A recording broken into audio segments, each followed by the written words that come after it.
वह आगे बढ़ गया। राजकुमार ने उसकी ओर देखा तो वह उस पर मोहित हो गया। राजकुमारी भी उसकी तरफ देखती रही। फिर राजकुमारी ने जुड़े में से कमल का फूल निकाला, कान से लगाया, दांत से कुतरा, पैर के नीचे दबाया और फिर छाती से लगा अपनी सखियों के साथ चली गई। राजकुमारी के चले जाने पर राजकुमार निराश हो अपने मित्र के पास आया और सब हाल सुनाकर बोला, मैं इस राजकुमारी के बिना नहीं रह सकता, पर मुझे न तो उसका नाम मालूम है न ठिकाना, वह कैसे मिलेगी। दीवान के लड़के ने कहा, राजकुमार आप इतना घबराए नहीं, वह सब कुछ बता गई है। राजकुमार ने पूछा, कैसे। वह बोला, उसने कमल का फूल सिर से उतारकर कानों से लगाया तो उसने बताया कि मैं कर्नाटक की रहने वाली हूँ। दांत से कुतरा तो उसका मतलब था कि मैं दंतबाट राजा की बेटी हूँ। पांव से दबाने का अर्थ था कि मेरा नाम पद्मावती है। और छाती से लगाकर उसने बताया कि तुम मेरे दिल में बस गए हो। इतना सुनते ही राजकुमार खुशी से फूल उठा, बोला, अब मुझे कर्नाटक देश में ले चलो। दोनों मित्र वहाँ से चल दिए। घूमते फिरते सैर करते दोनों कई दिन बाद उसी शहर में पहुँचे। राजा के महलों के पास गए तो एक बुढ़िया अपने द्वार पर बैठी चरखा काटती मिली। उसके पास जाकर दोनों घोड़ों से उतर पड़े और बोले, माई हम सौदागर हैं, हमारा सामान पीछे आ रहा है, हमें रहने को थोड़ी जगह दे दो।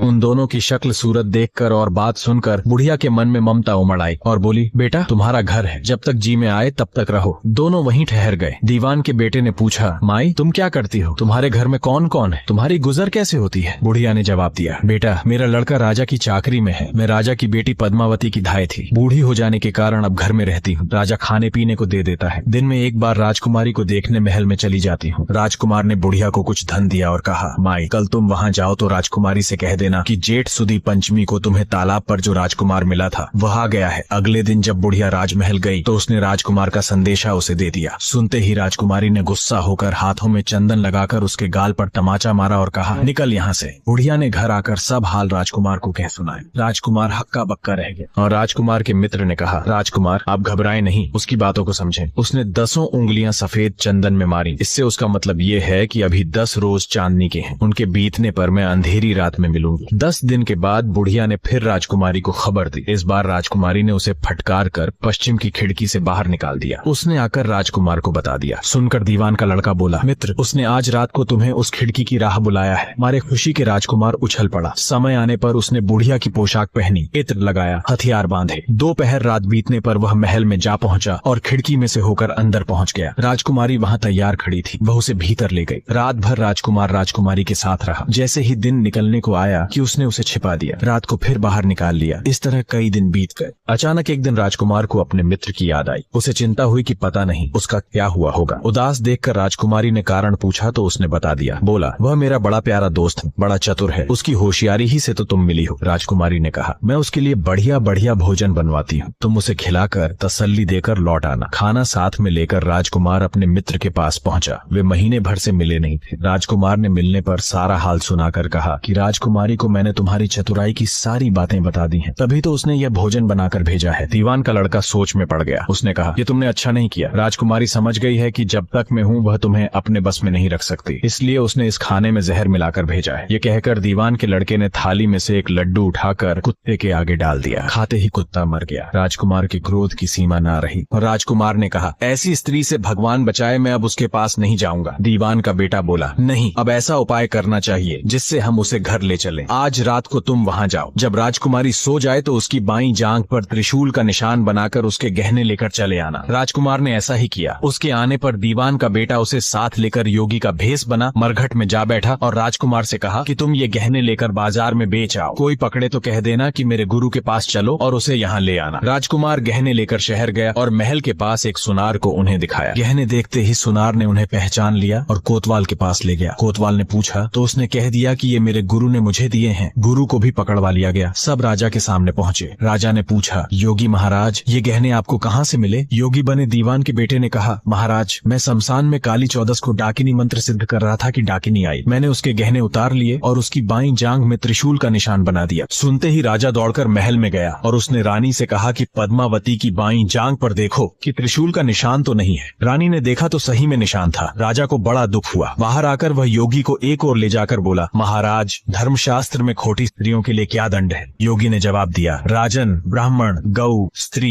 लड़का और अपने आश्रय में रहने वाले से कोई खोटा काम हो जाए तो उसे देश निकाला दे देना चाहिए। यह सुनकर राजा ने पद्मावती को डोली में बिठाकर जंगल में छुड़वा दिया। राजकुमार और दीवान का बेटा ताक में बैठे ही थे। राजकुमारी को अकेली पाकर साथ ले अपने नगर में लौट आए और आनंद से रहने लगे। इतनी बात सुनाकर बेताल बोला, राजन, ये बताओ कि पाप किसको लगा है? राजा ने कहा, पाप तो राजा को लगा। दीवान के बेटे ने अपने स्वामी का काम किया, कोतवाल ने राजा का कहना माना और राजकुमार ने अपना मनोरथ सिद्ध किया। राजा ने पाप किया जो बिना विचारे उसे देश निकाला दे दिया। विक्रमादित्य ने इतना कहा ही था कि बेताल फिर उसी पेड़ पर जा लगा। आगे क्या हुआ जानने के लिए चैनल को सब्सक्राइब जरूर करें।